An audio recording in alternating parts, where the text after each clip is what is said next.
Whistled for an offside. 3 1/4 gone by in this first period, and there's no score in the hockey game. Nate McEwen and Edmonton, and of course, you know, the Oilers were thinking, hey, we're just getting started in this University of Alberta rivalry. They'd won 3 in a row. Yep. It was even Steven through 20. Nate McEwen with the lead here. Off the face ball on it with 4.5 to go in the first period.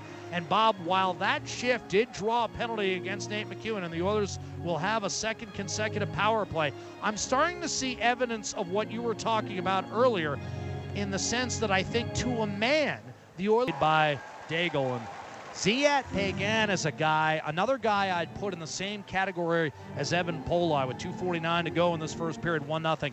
And here's what I mean by that, Bob. Every shift I see him play, he seems to have gotten incrementally better. He's starting to look pretty smooth. His feet have kind of he can shoot the puck underneath them. Yeah. He was a little lackadaisical Friday's game early, Jack. So absolutely. Off the draw. Here's the drive in that first period, generating 2 power play opportunities. Jones hits a pipe, but Daigle makes a couple of big saves, most notably on.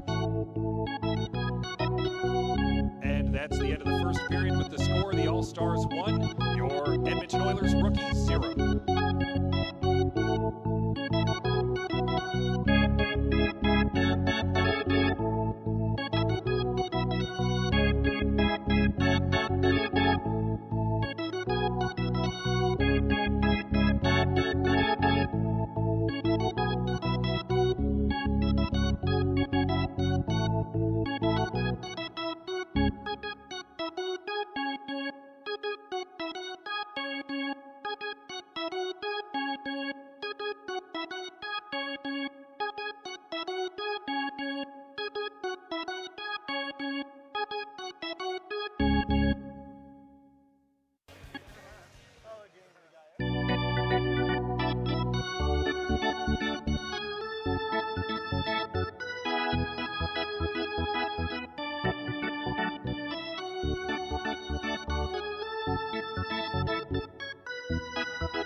Recording.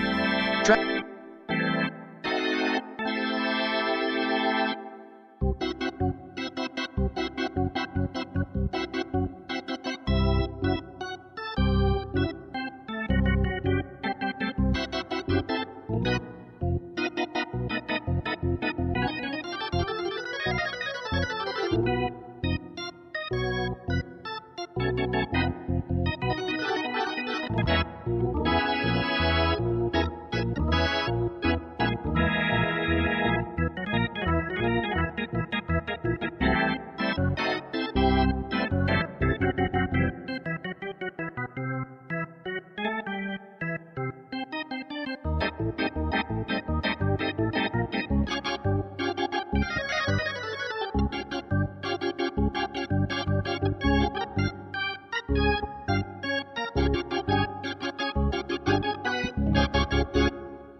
Hoffman was taken down, and there'll be a whistle And it's going to be Kyler Yamamoto heading to the box here for a trip.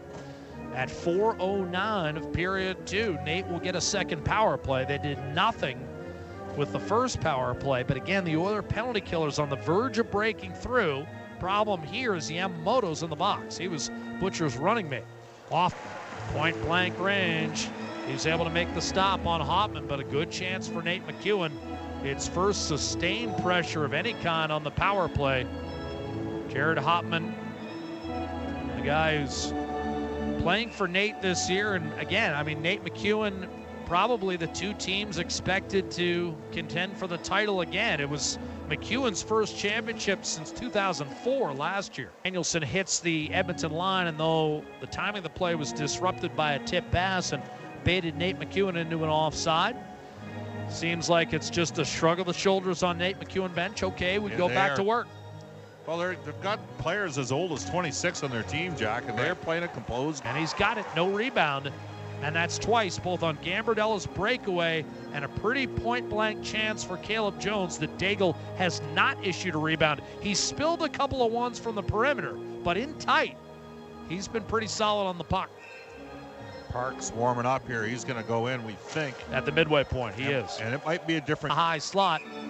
And we have the net knocked off its moorings. 11:44 to go in the second period. Marc-Olivier Daigle with 19 saves in not even 30 minutes of work here. Faceoff comes to his left. Edmonton more the same in this second period, having registered 5 of the game's 6 shots on net.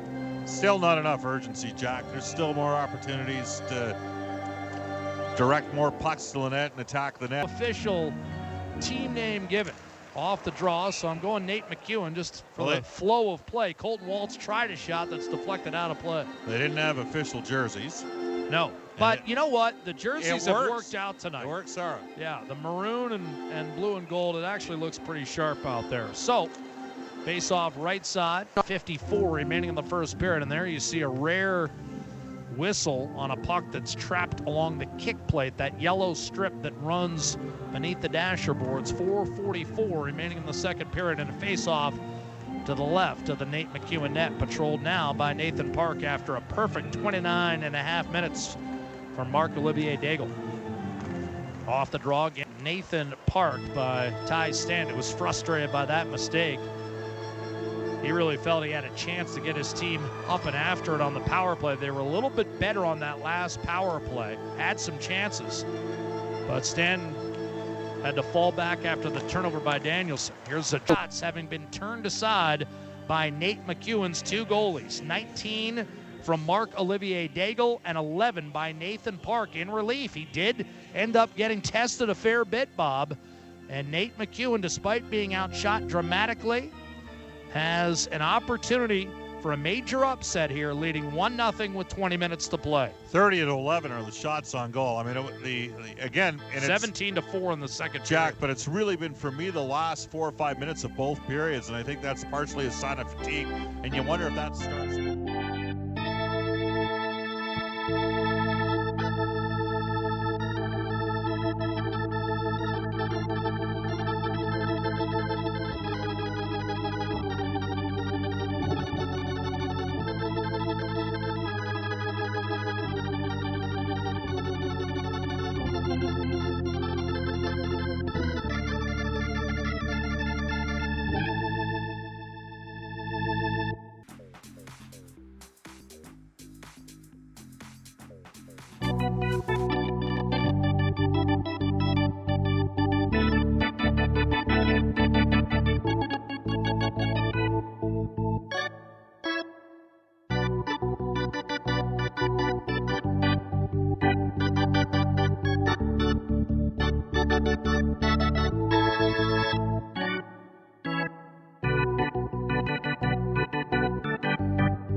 the ice, and Stuart Skinner, who likewise came in at the halfway point for goaltender Dylan Wells, who was beaten by Foster at 8:54 the first period. Well, Skinner's able to fall on it. Morrison and Chornenko with the assists on the game's only goal. Face-off right side of the Oiler net with 1:25 gone by in this third period. Off the face-off, Gaudis won it, but cleanly. Face-off to the right side of the Nate McEwen net. 32 saves combined for Park and starter Marc-Olivier Daigle. Excuse me, 16-15 to 16-50 rather to go in the third. And goaltending has been a strength of the Oiler rookies. Got a whistle as that puck pinned against the corner boards with 8:12 left in regulation. And the Nate McEwen goaltenders having stopped all 40 shots they've seen to this point through nearly 52 minutes of action. Just the one goal.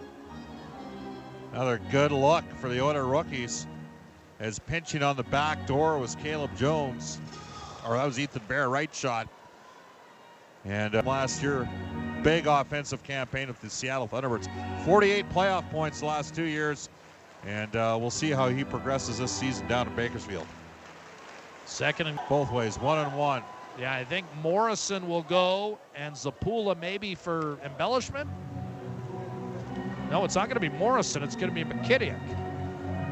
I think we had two separate infractions away from one another.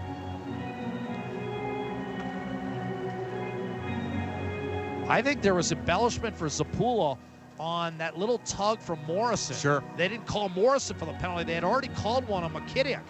So that little embellishment at the tail end away from the play actually cost the Oilers a power play. Now, what do you like here? Well, it's 5-on-5. So it's going to be 5-on-5, yep. Face-off win in regulation. Nate McEwen trying to hang on. Crowded. Right corner loose for Ethan Bear. He'll put it wide off